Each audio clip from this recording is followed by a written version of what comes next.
Bienvenue, bonsoir à tous. La brigade de lutte contre le désordre urbain a été installée aujourd'hui par le Premier ministre. Forte de 295 éléments issus des polices municipales des 13 communes du district d'Abidjan, cette nouvelle entité a entre autres pour mission de lutter contre l'occupation anarchique des voies, le commerce ambulant, les fumoirs, l'exploitation des sachets plastiques ou encore les charrettes à bras. Franck Quadio. Voici la brigade à charge de la lutte contre le désordre urbain dans les 13 communes du district d'Abidjan. Leur mission, la traque de l'occupation anarchique de l'espace public, l'affichage fantaisiste, la mendicité, les fumoirs, les charrettes à bras, appelées Wotro, entre autres. Ils sont présentés officiellement ce jour aux populations en présence du chef du gouvernement. Les 13 maires du district, donc regroupés au sein du cadre permanent de concertation mise en place, ont adopté à l'unanimité lors de sa 12e réunion, le 16 avril 2024, réunion qui s'est tenue à la mairie de Port-Boué, Monsieur le Premier ministre, la création d'une brigade spéciale de lutte contre le désordre urbain. La brigade est composée de 295 agents, issus pour partie de la police du district et pour l'autre des polices municipales des 13 communes du district. Elle est dirigée par un officier de police en exercice qui sera assisté d'un adjoint. De plus, la formation ainsi que l'équipement des éléments de la brigade sont à la charge du district autonome d'Abidjan. Au nom du ministre d'État, ministre de la Défense, Téné Birahima Ouattara, le ministre de la Sécurité insiste sur la pertinence de la création de cette unité au service du citoyen. La mise en place d'une brigade de lutte contre les désordres urbains est une initiative dont la portée est évidente, car elle vise à donner un visage plus agréable à notre capitale économique. Capitale qui doit être digne dans tous les sens du terme. Cette brigade qui se met en place aujourd'hui, nous en sommes convaincus, sera le partenaire privilégié des forces de défense et de sécurité. Je veux parler pour ce qui est du maintien de l'ordre de façon générale. 295 agents de l'ordre urbain.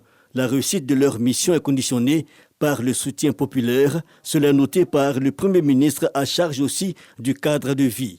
Le président de la République, à travers le plan national de développement 2021-2025, fait de l'amélioration des conditions de vie des populations sa priorité. C'est pourquoi, en un mot, chaque jour, les chantiers avancent. Chaque semaine, le pays progresse et se renforce. Ces efforts en matière d'investissement dans tous les domaines doivent être accompagnés d'un investissement humain. Je suis donc convaincu, monsieur le ministre-gouverneur, que la problématique de la lutte contre le désordre urbain que vous portez comme une priorité absolue, indispensable pour améliorer le bien-être des populations du district autonome d'Abidjan et tirer le meilleur profit des énormes investissements en cours, sera portée par la population avec les efforts d'explication, l'approche inclusive et le maintien du dialogue avec les populations que vous avez commencé. La présentation officielle faite, la brigade de lutte contre le désordre urbain peut se mettre à la tâche. L'agenda est simple, faire du district d'Abidjan un havre de tranquillité en zone urbaine. Session 2024, plus de 55 000 candidats affrontent les épreuves écrites dans 132 centres de composition.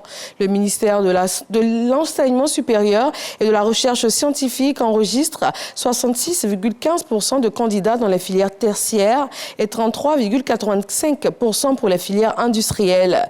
Le ministre de l'Enseignement supérieur et de la Recherche scientifique, Adama Diawara, a officiellement ouvert les épreuves ce lundi matin au lycée Mami Adjoa de Yamoussoukro. Elles se poursuivent jusqu'au vendredi 2 août prochain.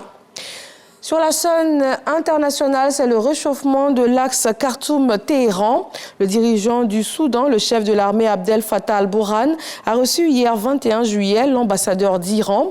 Il a aussi envoyé le sien à Téhéran, marquant donc le rapprochement entre les deux pays, et cela après 8 années de rupture diplomatique.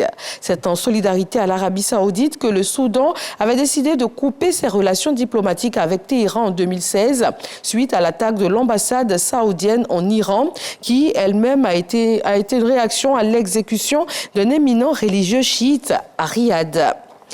Et puis pour terminer, la barre des 39 000 morts a été franchie dans le territoire palestinien depuis le début de la guerre avec Israël. Le ministère de la Santé du gouvernement du Hamas pour la bande de Gaza a annoncé ce lundi 22 juillet son nouveau bilan. Il fait également état de 89 818 personnes blessées dans la bande de Gaza depuis le début de la guerre le 7 octobre. Merci de rester avec nous sur RTI 1. Je vous retrouve avec beaucoup de plaisir à 20h.